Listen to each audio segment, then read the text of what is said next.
Okay, I'll begin with saying a big thank you to my wife for actually trying to sit through this movie with me. Oh.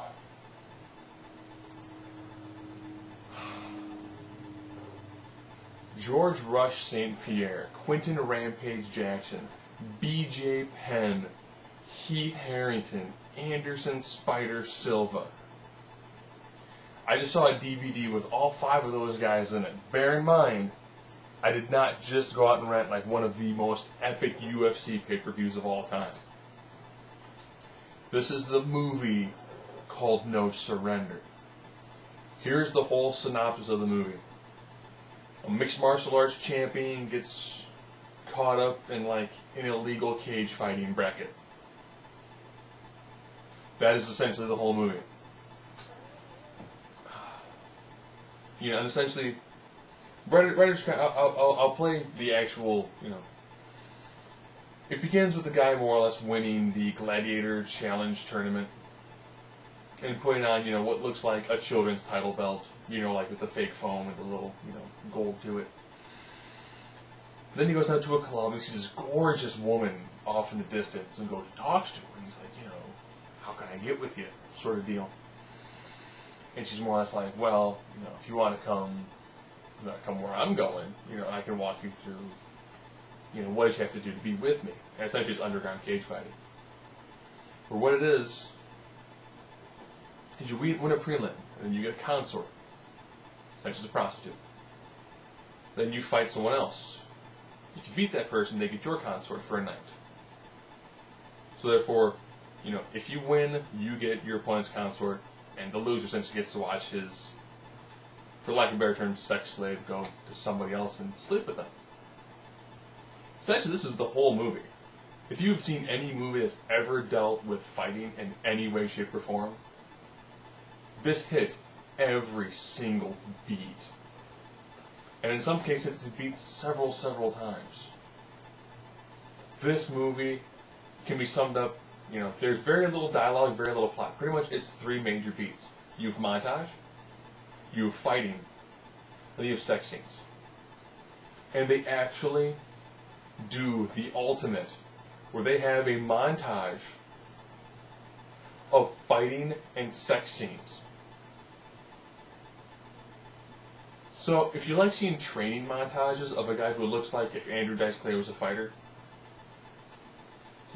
throwing in with the occasional intermittent, hey man, where do you think you're going? Giant throwdown, lots of high-flying spin kicks and people trying to get through lines of dialogue, and then occasionally sex scenes, like sprinkled through the whole movie. I think there's like 6 or 7 sex scenes in like 88 minutes. So pretty much it is fighting, it is sex, and then, the best actors in this movie, ironically, are the UFC fighters. Which, Heath Herring did a really good job in it. He actually came off like an actual fighter. George St. Pierre plays himself. B.J. Penn plays himself. Anderson Silva's in it. He has no name, but they more or less call him Spider. And this hits every single beat. It's like every Jean-Claude Van Damme movie kind of rolled into one.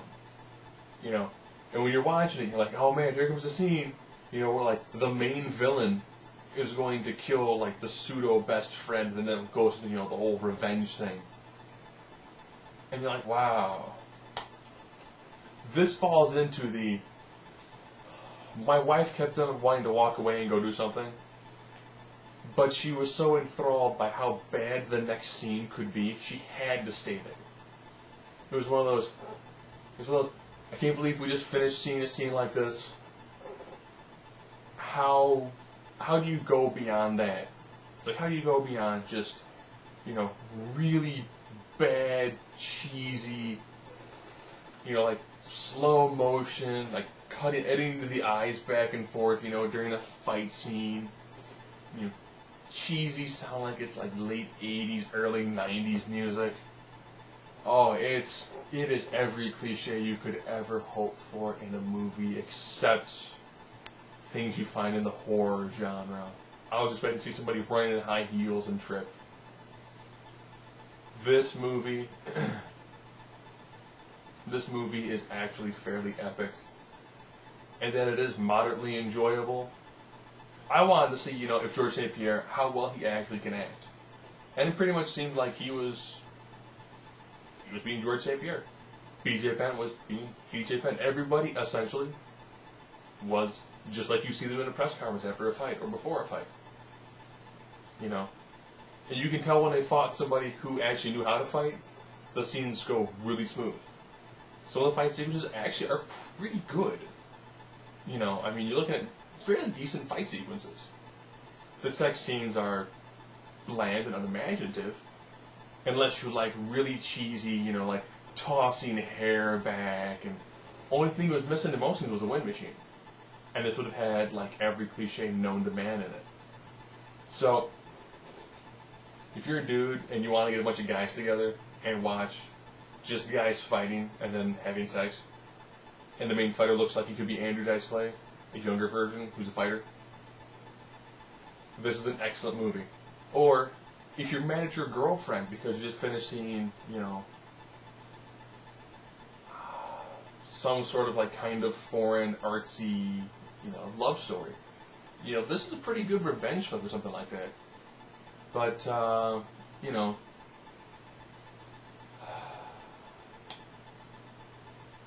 there is a piece of nice product placement. I will have to, I'm actually going to give me some dead space for a couple seconds.